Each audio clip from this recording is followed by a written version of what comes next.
Hola amigos, ¿qué tal? Hoy en Historia vamos a tocar un tema de lo más interesante, de lo más apasionante. Vamos a hablar sobre la unificación de una de las naciones más importantes de Europa y, por qué no decirlo, también del mundo. Estamos hablando de Alemania. Como todos sabemos, Alemania hoy es una nación próspera, pujante, potente, industrial y moderna, pero no siempre fue así, ¿no? Esta interesante nación ha pasado por distintos siglos, ha afectado a sus vecinos, como no, al mundo entero también en muchas guerras y también haciendo muchos aportes. Pero este país como tal ha tenido una historia muy particular, diferente a otras naciones europeas. Por ejemplo, hablemos de la España, ¿no? España ya se unificó, es decir, se consolidó como un país unificado ya desde la época de Isabel la Católica, en la era de los descubrimientos. Eh, Francia, por ejemplo, se unificó, se consolidó, centralizó su poder ya desde después de la Guerra de los 100 Años, cuando tuvo esta disputa con Inglaterra, sometiendo a los borgoñones y consolidándose como un país unificado.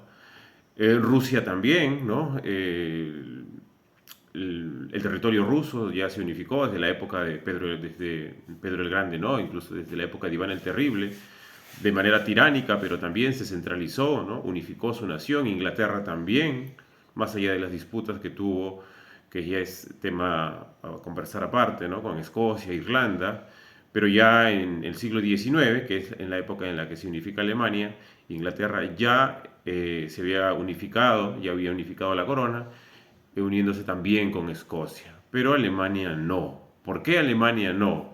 ¿Qué hace diferente a Alemania de otros países? ¿Por qué no? Bueno, Alemania como país, la actual Alemania viene de un proceso de lo más interesante. Repasemos el contexto para tener una idea clara. Alemania, si somos un poco memoriosos, se ha unificado, ¿no? Con la caída del muro de Berlín. Si retrocedemos un poco, Alemania fue el país que intervino, ¿no? Con mucho protagonismo en la Segunda y en la Primera Guerra Mundial. Alemania en la Primera Guerra Mundial no era la Alemania que participó en la Segunda Guerra Mundial, era el imperio alemán. Este imperio es el fruto de una unificación y ahí estamos apuntando. El imperio alemán se unificó recién en el siglo XIX. Ahora, antes de hablar de la unificación como tal, hablaremos de por qué este evento fue tan posterior a otros países, ¿no? En comparación con otros países.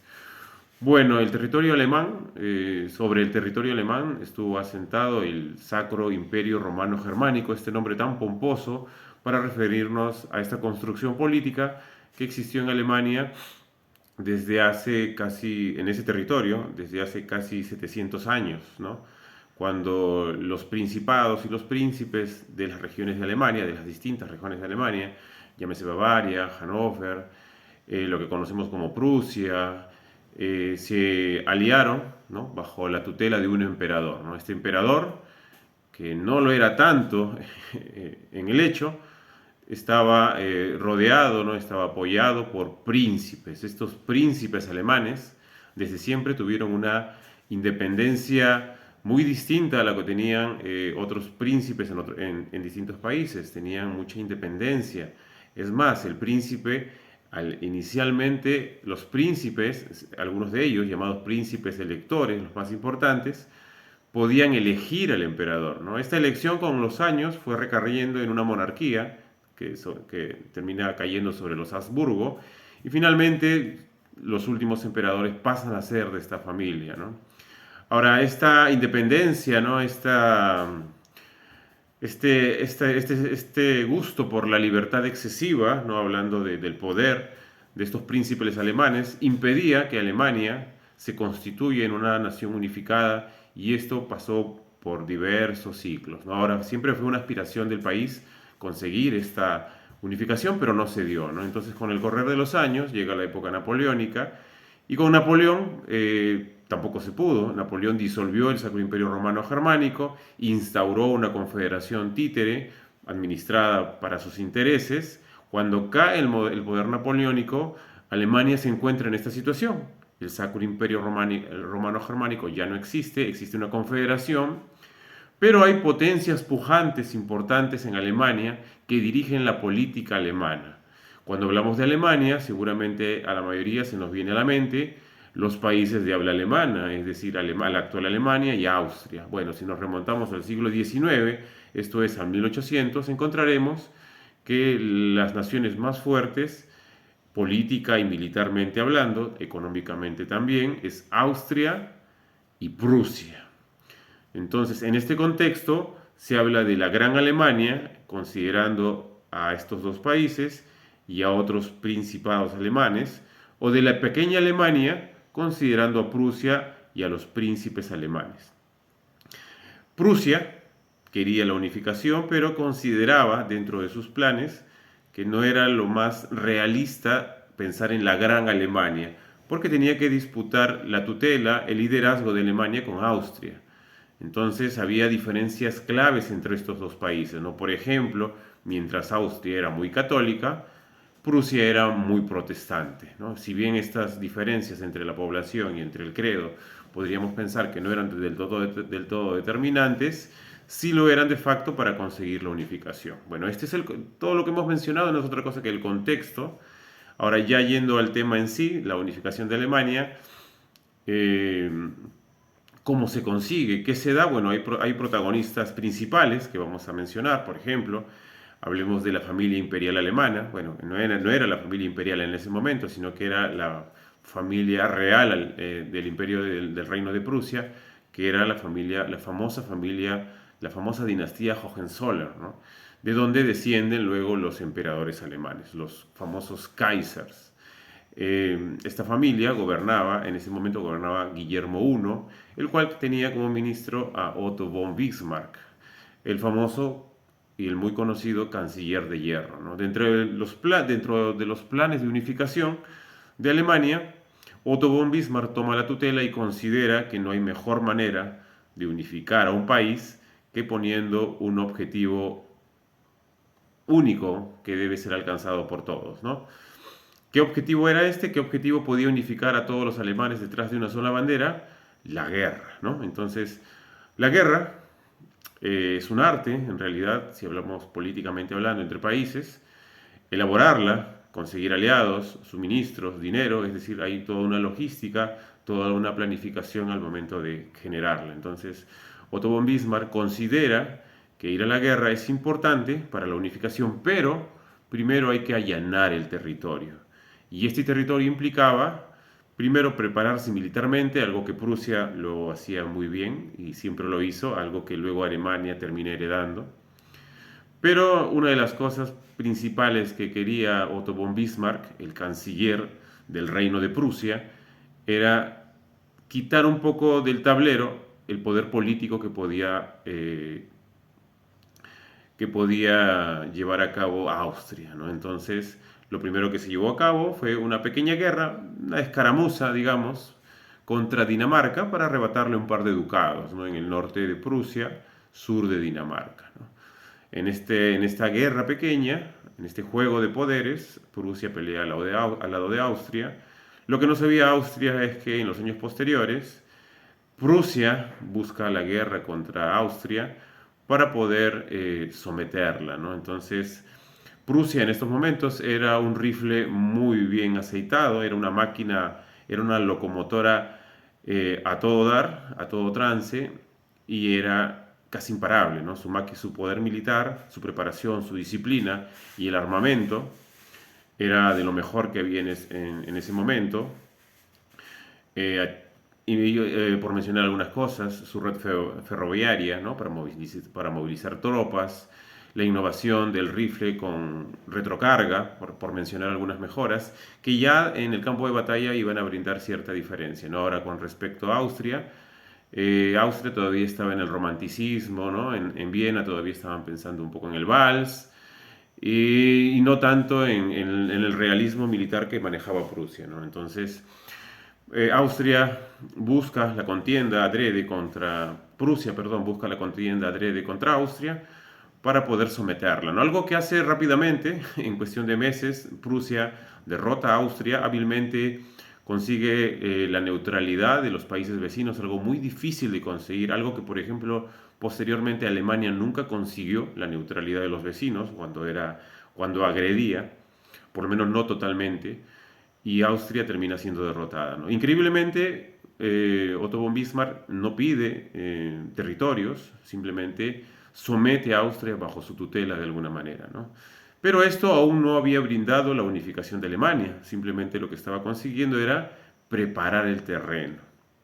Ahora vamos a lo interesante, quizás a lo más importante de este mencionado evento. Para conseguir la unificación, Otto von Bismarck consideraba que debían ir a la guerra.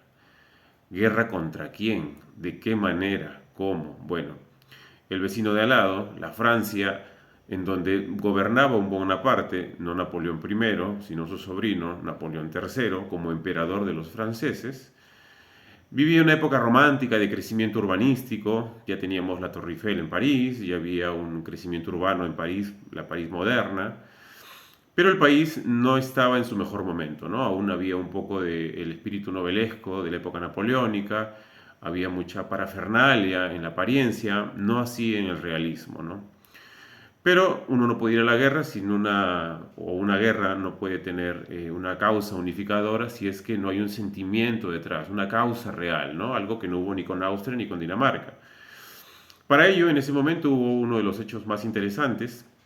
En España había un problema sucesorio, ¿sí? Es decir, no había rey, y estaban buscando un rey. Isabel II de Borbón había sido destituida, estaba en el destierro, entonces se empezó a buscar herederos al trono, ¿no? Entonces, dentro de los herederos se consideró en cierto momento un Hohenzollern de la familia real de Prusia.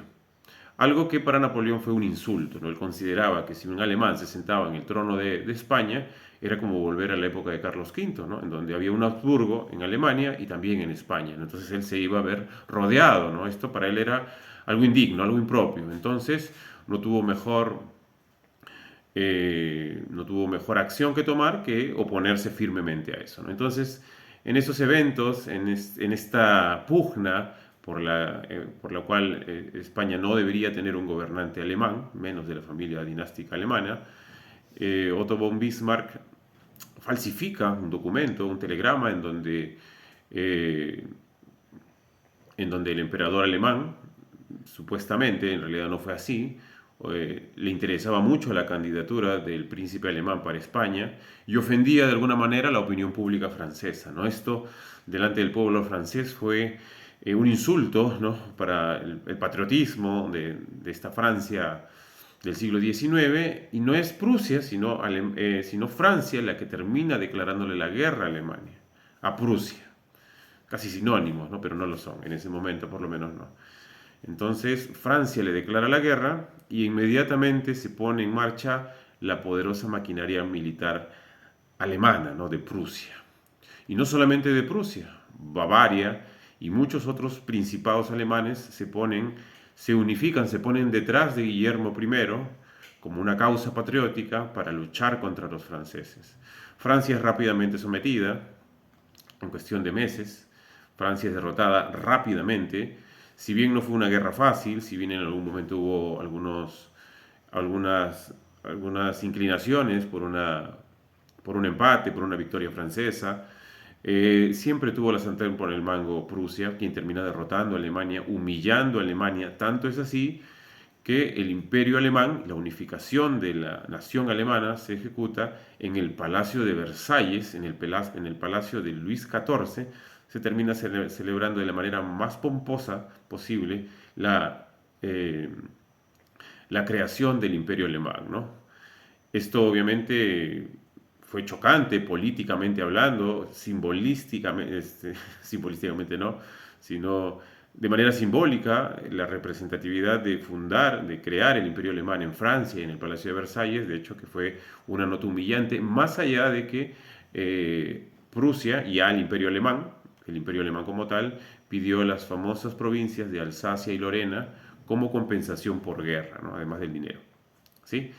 Entonces, así fue la manera en la que se consiguió la unificación de Alemania, una historia de lo más interesante. Hemos pasado rápidamente el tema mencionando los hitos más importantes.